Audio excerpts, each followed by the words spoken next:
Hello, students. Welcome to your English class. I am Mrs. Jenny Shah, and today we will understand the poem from our Honeysuckle book on page number 54. Students, this poem's name is Beauty. Okay? And this poem is written by E. Shure. Louis Albita Chuvivi E. Shure, or Blue Corn, was born in 1926. He is a Native American writer, poet, and educator. And he's also an enrolled member of Isleta Pueblo. All right. Now,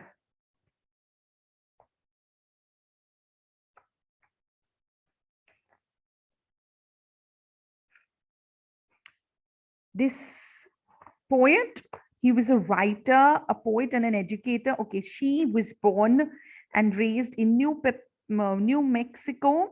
She died on 21st July 2014, and her most work was the book I Am a Pueblo Indian Girl. She's very famous for this book, I'm a Pueblo Indian Girl. Let's read the poem.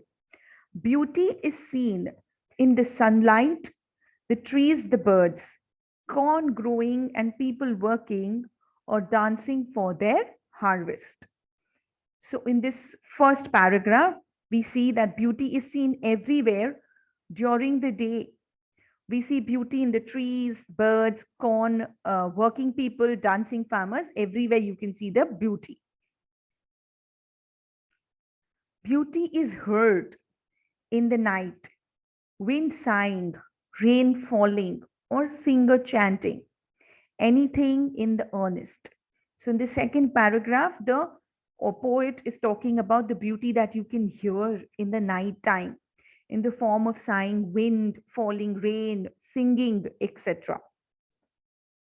And then the last paragraph, it says, beauty is in yourself, good deeds, happy thoughts that repeat themselves in your dreams, in your work, and even in your rest. So, in this third paragraph, the poet is talking about the beauty that is within ourselves. The poet is talking about the good actions that give us pleasant thoughts. The poetess is talking about the pleasant thoughts that give us peaceful sleep. Okay, so let's understand the poem. So, this poem, Beauty, is indeed an insightful and beautiful poem that expresses the true, real, and authentic meaning of the concept of beauty. The central idea or the central theme of the poem is nothing else but beauty. Beauty of everything, beauty of every place, and beauty of everyone. So, let's read this poem again. Beauty is seen in the sunlight, the trees and the birds, corn growing and people working or dancing for their harvest. Beauty is heard in the night, wind sighing, rain falling, or a singer chanting, anything in the earnest. Beauty is in yourself, good deeds, happy thoughts that repeat themselves in your dreams, in your work, and even in your rest. So, where this poem is very simple yet beautiful. The rhyming scheme that you will observe in this poem is very unusual. Only the last lines of each stanza rhyme with regularity. There are other lines where we find many similar sounding words. Similar sounding words like growing, working, dancing, sighing, falling, chanting, etc. These are used in the first two stanzas to create a sense of rhyme.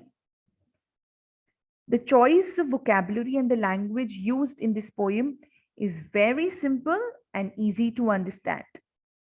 The uses of figures of speech, that is personification, is found in the poem in the first two stanzas, mainly through the words such as beauty seen and heard, wind sighing, rain falling.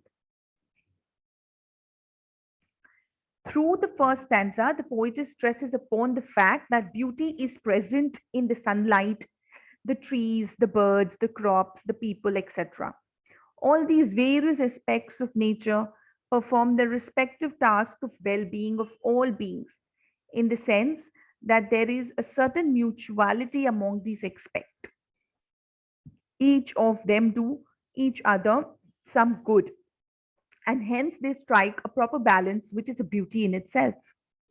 In the second stanza, we go a step further, and the poetess is saying that the beauty is heard, as if a human being or a person or something in the night, in the wind, in the rain, in the singer with the sincere and intense chanting and singing.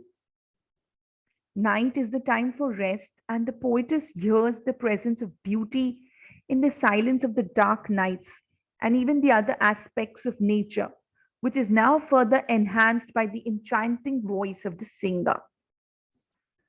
The sense of the presence of beauty gets intensified in the third stanza, where now the poet states that there is beauty within you, in others, in everyone, in all beings, in their good deeds, in their happy thoughts, in their dreams, in all sorts of work, and even in the moments of resting.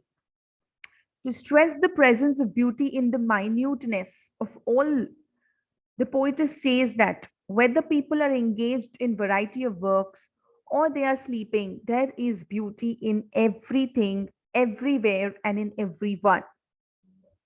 Over here, the term rest could also mean end of the earthly life and thus entering into a realm of eternity, which is eternal beauty.